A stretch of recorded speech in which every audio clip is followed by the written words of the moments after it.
Hello, I am Tara and welcome to another Crafting with Curly Cues video. Today is going to be a Close to My Heart edition. I did start doing Close to My Heart in May, so I'm very excited to be using these fabulous products. And today we're going to make an anniversary card with some leftovers from the Workshops on the Go Blossom card making kit. So it's really fun, all the products that come in these kits, and you can use them for a lot of different things. So this is a look at that Blossom Workshops on the Go card making kit and what it is designed for, but I did have some extras. So here I'm taking a leftover piece of the pattern paper as well as the pear cardstock and the craft cardstock. You can see there that I cut some craft foam down as well. I'm going to use that to pop my card up. This is the Finding the Words stamp set. I'm going to use the banner and a couple of those great sentiments.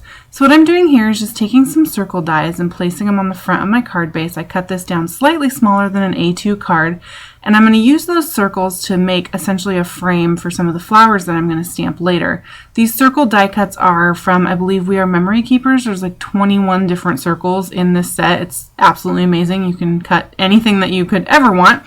So I picked one out that fit with that banner from the Finding the Words stamp set there, and then I cut the craft circle slightly larger so that when I put it behind I don't have to worry about it popping out. I'm going to take that piece of craft foam and I'm just going to trace inside that circle so that I can trim this out. The reason that I'm using this craft foam to pop this up instead of putting some foam tape on the back is that I do plan on sending this through the mail, and that way it doesn't get quite as squished when it goes through because it's got a solid background behind it instead of all those little pieces of tape. So this doesn't have to be perfect, it just has to not show. So I'm just kind of going quickly around that circle, and then I'm going to take the front and make sure that it's not peeking out behind there. I love this paper, it's so pretty. Look at those colors, they're just so soft and floral, it's delightful. So now I'm going to go ahead and take that scrap from that craft circle that I cut and take this banner. You can see here it doesn't quite fit on my 3x3 Close to My Heart acrylic block, so I busted out my extra long lawn fawn block here, and it took me a minute to line up this long stamp and make sure that it was straight. I didn't want my banner to be all kind of wonky there, so I did use the lines on my grid mat to line that up as well as the lines on that acrylic block. And I'm taking some Simon Says Stamp white pigment ink. I'm going to go ahead and stamp this first onto that craft cardstock, and then I'm going to stamp my color on top of it. And I'm doing this because on craft you kind of lose a little bit of the vibrancy of your color when you stamp on there. So when you stamp the white underneath it, it preserves the vibrant color of your ink, and it's just another fun way to make your craft stamping look a little bit different. And sometimes you end up with kind of a white border, and I think it looks kind of neat. So I'm taking the pear ink, which coordinates with that pear paper, and as well as the Blossom card making kit. It doesn't come with it, but it's the coordinating ink for it, and I'm going to ink up that stamp, that same banner, and I'm just going to eyeball lining it up because, like I said, I kind of like the little white borders sticking out. So I'm going to push down really hard. This is a nice solid stamp, and you can see when I take that off that it's still nice and vibrant there. So now I'm going to start stamping some of my flowers, and I'm just taking a pencil and lightly tracing the circle around so that I make sure I get my spacing right. And I'm taking the stamp set that comes in the Blossom card making kit. This is a real versatile stamp set. It's got flowers and popsicles and all kinds of fun sentiments, so it's really nice to play with. And I'm stamping the stems, and I'm using the same technique where I'm going to stamp the white pigment ink underneath of the colors, and that's going to help everything pop. You can see I'm taking my heat tool in between. Pigment ink takes a long time to dry, and if you stamp the color on top of the wet pigment ink, you're just going to kind of get a smushy white mess. So I'm drying it off a little bit before I go back over with my color and stamping it on there. So here I did get some of that white outline. I personally think that looks pretty neat, and then you get some of the dark pieces where the ink went directly onto the craft and it's darker. So I really think it just adds some variation and depth without you really having to do much extra work. So it's a really fun technique. So here's those little abstract flowers, and I'm just stamping both of those on there, and then I'm going to take this smoothie ink, which also coordinates with this card kit. You can see I always forget which hand I open these ink pads with best. I love when they're open, that's so handy, but I always seem to have a tricky time getting them open in the first place. And I'm just going to line that flower up and stamp it right on top in that smoothie ink there. I'm going to do that with both of these little flowers. So everything on there's got this kind of fun, whimsical, abstract look with those white lines around it and the variation in color that you get from the ink being partially on top of the white as well as partially on the craft. So I just took my heat tool and dry all that off. Now I'm going to take some of these fun little embellishing lines that come in the stamp set to make your flowers really exciting and stamp them right over the top. I'm just using the white ink for this. Normally I would do this in black, but I figured since I'm using the white, I might as well continue the trend here.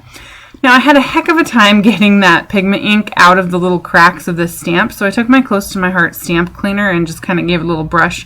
Those little bristles were able to get in there where my baby wipe was a little bit too big to get in between all those little lines on that stamp. My pigment ink is really juicy. I've never re-inked it, but for some reason it just stays really nice and inky there. So every time I stamp with it, I end up with really gooey stamps when I'm done.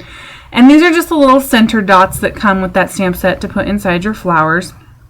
I really like all these stamp sets that have these kind of building elements. I am a colorist. I really like to color. So sometimes I struggle a little bit with some of these solid stamps, but when they come in pieces like this and I can kind of build and mix and match and put it together, I tend to have a lot more fun with these solid stamps. And that's one thing I do like about Close to My Heart that kind of drew me to it, was that it had a lot more, in my opinion, versatility with the stamps for the kinds of cards that I prefer to make. Because like I said, I just have trouble with those big solid stamps. I never know what to do there. So I'm just erasing that pencil line that I put so that if I don't center my circle exactly the same way, it's not going to be a big deal. And then I'm going to go ahead and one final time just kind of dry all this off with my heat tool and make sure that everything is nice and dry before I start assembling my cards so I don't smear anything. And one issue that I kind of ran into was because I did apply so much heat to that piece of craft cardstock there. When I went to apply this circle, it kind of didn't want to lay really flat on the card base there. So you'll see later that I have to kind of work some extra adhesive underneath a certain part of it and make it kind of lay flat, but that's all right. So here I'm just marking where I want that to sit after eyeballing it with my front panel piece, and I'm just going to use my tape runner and go ahead and stick that all over the back here. I probably could have done a more thorough job with that. It would have helped with the warping, but live and learn, right? So next time. And you can see here that I'm kind of getting the bubble off to that one side, and I keep working at it. I just can't seem to make it stick. So I'm going to have to take my tape runner and add a little bit more stickum over on that side. And I finally did get it to stick there. So now I'm just going to start assembling the front of this card and pop this up onto the craft foam that I've already cut. Like I said, you could absolutely do this with the Scotch foam tape or any foam tape or foam squares, whatever you prefer to add dimension to your cards. I just decided to use the craft foam because it does hold up better in the mail, and I just prefer it. It's a lot less cutting and piecing things together. So, you know, hey, if I can take some shortcuts, I'm going to. So I'm just going to go ahead and stick that on. There is a little bit of a border, about 1/8 of an inch border on all sides of this card, so I wanted to make sure that that pretty pear cardstock showed there. I love with Close to My Heart how they make all their pattern papers and their solid papers and their stamps, everything coordinates, so I don't have to waste any energy figuring out do these colors go together or not, which is nice because I'd rather waste my energy coloring or something like that. So I'm taking a couple of sentiments from that Finding the Word stamp set. I've got the happy and the anniversary, and it did take me a little bit of finagling to figure out how I wanted these on that banner. I didn't really anticipate needing to put them both on the banner, but the card design ended up needing it. So I felt like I needed a little something extra, so I grabbed that sweet little bird that comes with that Finding the Word stamp set. There's a few little extra decorative elements in there, and I'm just going to kind of sit him on top of that little anniversary word just to add a little extra something so that it doesn't look quite so empty on that side of the banner. And I'm going to actually heat emboss in white this sentiment here. So I've got my Versamark ink and I've got my powder bag here, and I'm just going to rub it all over there. And what I'm going to do first is a little test to make sure that nothing's going to stick, because I did use that pigment ink, and even though I did dry it, I wanted to make sure that my Ranger Superfine White Embossing Powder wasn't going to stick to it. So you can see that everything came off, so that made me happy. So now I can go ahead and stamp my sentiment here. You can see all my papers are super dirty. I keep them and just keep reusing them for various overflow until they just won't work anymore. So that's why you see some pretty patterns there in the background from some other projects. So I stamped that happy in the Versamark ink, and then I'm going to go ahead and sprinkle my white embossing powder over the top so that I have a visual when I stamp my next piece of the sentiment. I know where I'm sticking that there. So now I'm just going to take that little anniversary word, and I have to say I was pretty pleased with the way that this stamped with the embossing. It's a really tiny font, and I was a little bit worried that it wouldn't be clear, but that's that super fine detail embossing powder is really handy for these really small fonts. It really helps get in there so that you don't miss anything. I was going to try to stamp my bird, and then I'm like, no, I can't really see where I'm at, and I just figured I'd probably stamp right over the top or something, so I went ahead and put that powder on there so I had a visual. Now I'm going to put that little bird perched right on top of the anniversary word there and cover him with the white powder. And now I'm just going to go ahead and heat set that, and you can watch the magic happen. Love it. So now I'm going to scoop up all that extra and put it back in my jar there. Clean up my work surface, moving right along. I'm going to fussy cut out this banner with my scissors, and I was kind of debating as I cut it whether or not I should leave the little white line around it, and you know what? I decided to leave it because I thought it really added some character and matched the flowers on the inside because they are certainly not lined up perfectly, so I thought it was just a nice little element that I didn't mean to add. It was a happy mistake, so I think that it looks really pretty. There was a little corner there that didn't quite line up, so I was just trimming that out. And then I'm going to start putting the card together. I want that to sit right over the top of that flower panel. So what I'm going to do is take a leftover scrap of the craft foam and actually use that so that it's the same height as the rest of the card. My card base here is also from Close to My Heart, and I'm just going to put some tape runner on there and then adhere the front panel that I've already created before I start sticking everything else on there. That way it's all ready to go. Get everything nice and lined up on the crease side so that when I need to do my trimming, which I always need to do, I don't have to cut through that crease to do it. I love that you're able to do this. I always tell my 8-year-old, don't ever stamp directly on your card front. Create a separate card front and then put it on the front. And that way, if you make a boo-boo, it's not even a problem because you can just create a different card front. So here I'm taking that craft foam, like I said, and I'm just taking a scrap of it and I'm just going to put it right in the middle of that banner because it's going to rest over that cutout circle there. And this way it's going to be the exact same height as the rest of the background of the card. And I don't have to worry about anything bumping around.